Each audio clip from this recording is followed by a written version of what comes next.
Je représente l'école d'horlogerie de Genève qui forme 200 apprentis en plein temps et 100 apprentis en dual sur différents métiers comme la micromécanique, l'horlogerie, horloger de production et horloger, mais également pour les duals, les termineurs en habillage horloger, des polisseurs. Voilà.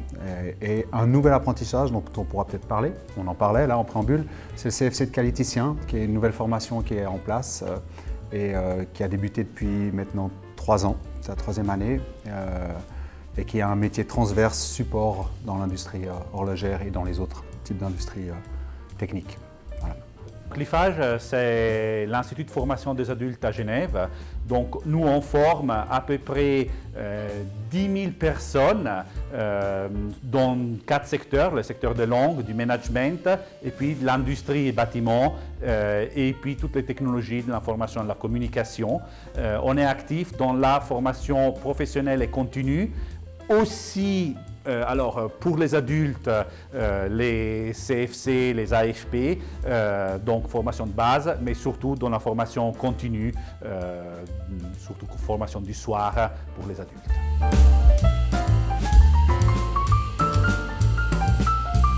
À l'IFAGE, on fait la formation en tant que partenaire de l'État et donc de l'Office pour la formation professionnelle et continue et de la CPIH dans les domaines de l'horlogerie et du polissage. Donc on peut décerner les titres en cours du soir en formation modulaire de termineur en habillage horloger, CFC, et d'opérateur en horlogerie et de AFP et d'horloger CFC.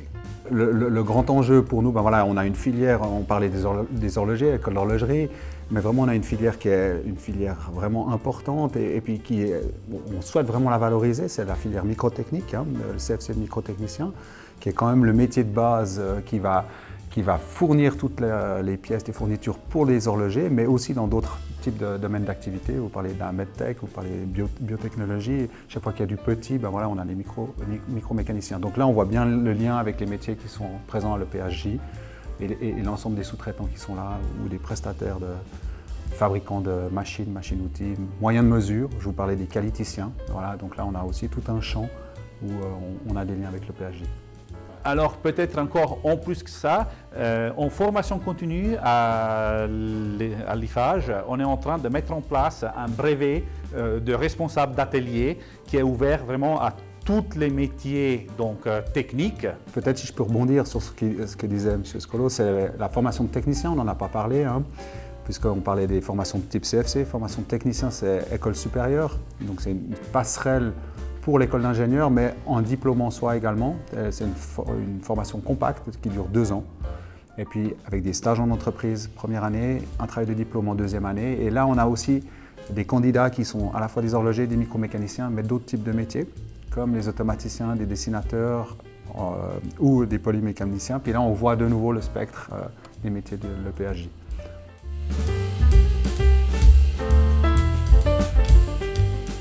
Alors c'est intéressant pour préparer notre entretien. Là, j'ai rejeté un œil sur les chiffres. C'est 65 000 personnes employées en Suisse dans l'horlogerie.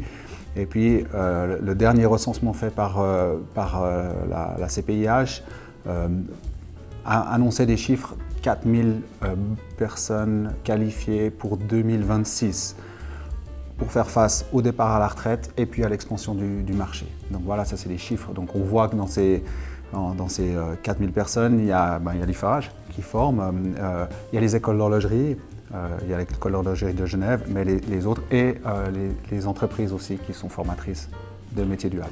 Oui, effectivement, de notre point de vue, il y a toute cette main-d'œuvre très qualifiée nécessaire à ces métiers. Et après, sur ces 4000 personnes qu'il faut former, il n'y a pas seulement les techniciens, il y a aussi les managers, il y a toute la formation continue. Donc l'IFAGE se positionne dans ce domaine justement pour une formation continue tout le long de la vie.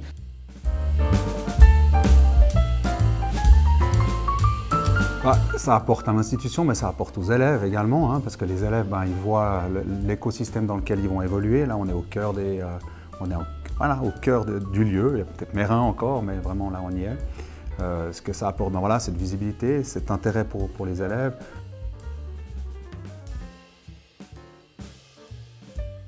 Première étape, c'est notre participation à l'EPHJ au mois de juin. Et là, on va lancer les festivités du 200e. On va surtout profiter de cette occasion-là pour présenter. On a un ouvrage de référence qui va sortir sur les 200 ans de l'école, où on a pu valoriser les archives qu'on avait à l'école, les utiliser pour enrichir cet ouvrage. Et puis il sera présenté à l'EPHJ et la possibilité d'être en souscription et d'acheter un de ces ouvrages. Et ensuite, on a prévu au mois de novembre une fête avec les partenaires, et puis au mois de juin 2025, un événement pour tous les anciens, les actuels apprentis de l'école. Voilà.